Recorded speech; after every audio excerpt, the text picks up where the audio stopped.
Welcome back to Boys from the Bridge. This is an official channel dedicated to yours truly, Chelsea Football Club and football in general. Everything you need to know, everything you want to know, it happens right here, right now. Let's get into it. So this is a review video of the game we just played in the Champions League against KRASNODAR.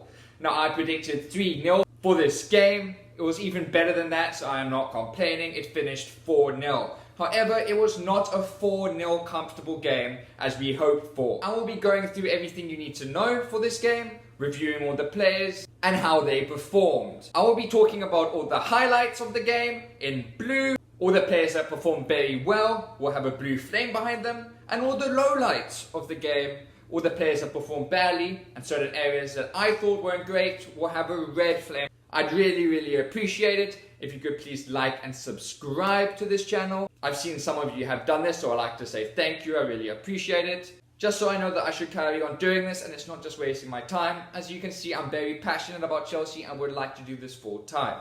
When I saw the team for this game, I was a bit apprehensive as it was a bit different to what I predicted. It was a very strong team that was put out. However, there were certain players that I would have liked to see start that didn't start. The likes of Rudiger started, he played very well, however, but I would have liked to see Tomori start. You know, he didn't go on loan for a reason. I think he should have been given more minutes. He hasn't got any minutes at the club so far this season, really. So it is disappointing on that front. Another player that I would have liked to see start is Kante instead of Jorginho, Tammy Abraham instead of Werner, and Mason Mount instead of Havertz. I say this due to the fact that these players have also been playing a lot this season, wanted to give them a bit of a break. But overall, we did rotate our squad a lot for this game, and I think Frank Lampard did a very good job. We brought on around 5 subs towards the 65th minute mark of the game, and they all performed very well. It seemed like we were a completely different team after those 5 subs came on, and we dominated. The first 60 minutes of this game were extremely nerve-wracking. Callum Hudson-Odoi, who started, scored a goal due to a mistake from the KRASNODAR keeper. I was hoping to see a lot more from Callum Hudson-Odoi in this game. I was a bit disappointed, but he still managed to score that important goal that gave us the advantage at half-time. Before this happened, Jorginho, however, missed a penalty. I'm not going to blame Jorginho for missing the penalty as, you know, he's converted a staggering 23 penalties of his last 26. So for that fact, I am still very impressed with his record. I'm not the biggest fan of his jumping, skipping, whatever it may be. I'm just not the biggest fan of it. I'm kind of old-fashioned in the sense that I think you just smash it like Werner did when he scored his penalty. But let's get into reviewing all the players. I'm going to start at the back, putting all the players in the blue or red flame and move my way forward. Starting off with Mendy. Now Mendy looks solid as ever. I've only seen him concede 1 goal since he's been at Chelsea. Don't want to jinx it though, touch wood. And that was his first game against Tottenham. However, he couldn't do much for that Lamela goal. He looked very solid throughout the game. He has an extremely tall presence and he seems extremely confident in front of goal, which is very reassuring to the back line, to us fans, to Frank Lampard and everyone in general that is associated to Chelsea Football Club. Moving to the defence, I thought Kurt Zouma and Rudiger were very solid for this game. Didn't see much of Rudiger actually, which is sometimes a good thing recently because Rudiger has made a lot of mistakes for Chelsea. But I thought the partnership in general was solid. I'm glad that we left Thiago Silva back in London so he can rest, regroup for the important game against Burnley, as we desperately need those 3 points on the weekend against Burnley. Moving on to the right back. Now, as Azpilicueta featured instead of Reece James, I agreed with this option, giving Reece James a bit of a break, allowing Azpi to get another chance as we have so many games coming very fast. I don't think he had the best game at all. I think he did do some good balls into the box a couple of times. He seems to struggle when a player kicks it past him as he doesn't have the pace that he once had. I still think he's a fantastic leader, legend for the club, and I still really want him to be the captain. Now the left back Ben Chilwell started off very shaky, made a few mistakes, gave the ball away, didn't have the best of games either, and it was no surprise to me to see him taken off. This is also probably for his fitness, give him a bit of a break as we're playing Burnley on Saturday and that's a very important game. I want to assess each individual player. We have Mendy in the blue as well as the 2 centre-backs Zouma and Rudiger, and our full-backs are both in the red as I don't think they had the best game. Moving to the midfield. Now I'm going to start with Jorginho. I don't think Jorginho should have started this game. I was hoping that Kovacic would be alongside Kante, as Billy Gilmour is injured. Otherwise, I would have put Billy Gilmour in next to Kovacic. I thought Jorginho did not have a very good game. He played some very easy passes going backwards and going forwards, but apart from that, every time he looked for a long ball, he didn't give the best balls, made some mistakes and gave the ball away, and he never looks like he's giving 100%. Now, I know there's a lot of Jorginho fans out there, so you might not all agree, and that's perfectly alright. Let me know what you think in the comment section below. But I'm not the biggest fan of Jorginho at the moment. I think when Jorginho came off, we looked a lot more dominant in the game. Like I said earlier, when he missed a penalty, I'm not going to give him too much stick, as everyone misses penalties. But I'm not the biggest fan of that skipping, hopping run at all. Therefore, Jorginho was probably the most underperforming player for Chelsea, and he is going in the red. Kovacic next to him, thought he looked very solid, did give the ball away a couple of times and created a few fouls, but apart from that he looked very solid, and I'm putting him in the blue.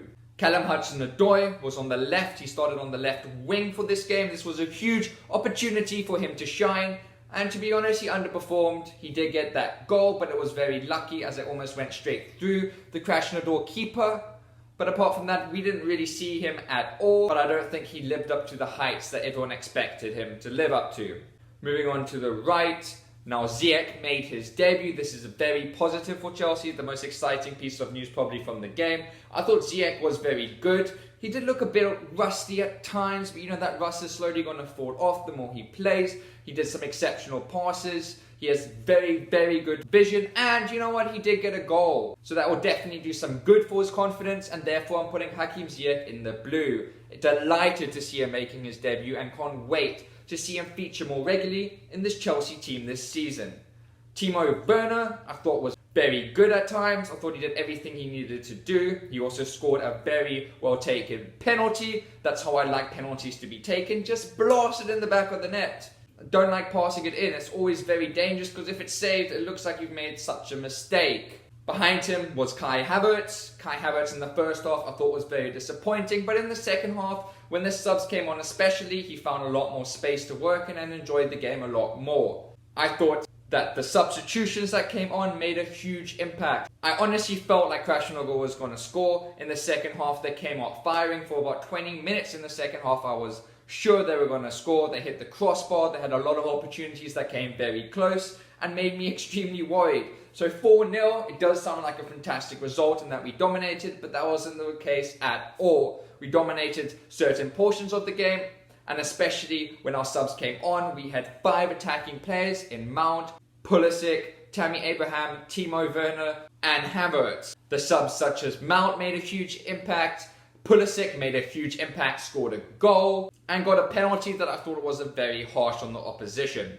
I was very impressed by KRASNODAR. I thought they played extremely well. Gonna give them a lot of credit as they performed a lot better than I thought they were going to perform, and probably a lot of people thought they were going to perform. I know KRASNODAR have a lot of players missing, so it's going to be interesting to see when KRASNODAR come to Stamford Bridge how we perform then. All that matters in the end is that we got those 3 points that we desperately needed. A big problem that I'm going to be putting in red that I think is vital that Chelsea need to work on is that transitional play of the ball getting from the defense to the midfield to the attack. I feel from the defense to the midfield is very slow. I feel like we pass it back and forwards a lot to each other. I feel like from the midfield to strikers is extremely good. So I think that needs to be worked on. It needs to be quicker and more decisive with the passing. But in the end, I am left happy. I'm glad we won. We desperately needed those 3 points, and now we have a good goal difference, as everyone was level on points before this game, but now we are going to be leading due to that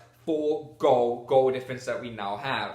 We are playing Burnley on the weekend. That is going to be a very tough game, but I think we have rested the right players and we should get the job done. I'll be doing a preview video to the game against Burnley, giving you all the news that you need to know for that one, as well as a predicted lineup. My predicted lineup for this game was very close, so stay tuned to what I think I have to say. Frank Lampard's probably going to give me a call letting me know what the right team is, so I'll definitely update you guys. I have enjoyed making this video. I can't wait for the next one. I hope you all keep well. Watch out for COVID, as it seems like the second wave is happening, so all you guys keep safe. Till then, see you later.